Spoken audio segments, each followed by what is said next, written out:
नमस्कार, मी भूजल शोधक नितीन वाणी. आपले एक सहकारी मित्र आहेत भवर साहेब. आपण नेहमी एकत्रित बऱ्याच वेळा काम पण केलं आणि सरांचा त्यांच्याबरोबर कॉन्टॅक्ट झालेला. जाकोब सर पण आहेत. तर त्यांना इकडे येणं शक्य नाही, त्यांना खूप दूरवर होतं, म्हणून त्यांनी माझं नाव सजेस्ट केलं.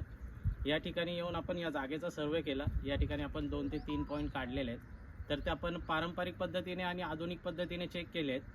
तर आपल्याला दोन्ही पद्धतीने पॉईंट सजेस्ट दाखवले आहेत की या ठिकाणी आपण बोरवेल करू शकतो. साधारण एक 500 ते 550 फुटापर्यंत या ठिकाणी ड्रिलिंग करावं लागेल आणि या ठिकाणी आपल्याला 1.5 ते 1.25 इंचाचा अंदाज आहे. तर तेवढं पाणी जरी प्लॉटिंगसाठी निघालं तर पुरेसं आहे. आणि मी तर बोलेल की ही जागा पण दाखवूयात. जेव्हा ड्रिलिंग होईल काय रिझल्ट येईल तो नक्कीच सांगेल. शेवटी आपण 100% आपलं जे काम आहे ते आपण 100% केलेलं आहे. आपली मशीन देखील आपल्याला 97%चा सक्सेस रेट दाखवते. त्याप्रमाणे मशीनने देखील हा पॉईंट दाखवलेला आहे. हव्या ड्रिलिंग झाल्यानंतर याचा व्हिडिओ मी नक्की टाकेल आणि सर्व पाणी शोधकांना नक्कीच यश भेटावं त्यासाठी प्रत्येकाने प्रयत्न करावेत. आणि वेळ गेला तरी चालेल, परंतु पॉईंट जे काही आपला अभ्यास आहे तो 100% देऊन पॉईंट काढावा. धन्यवाद.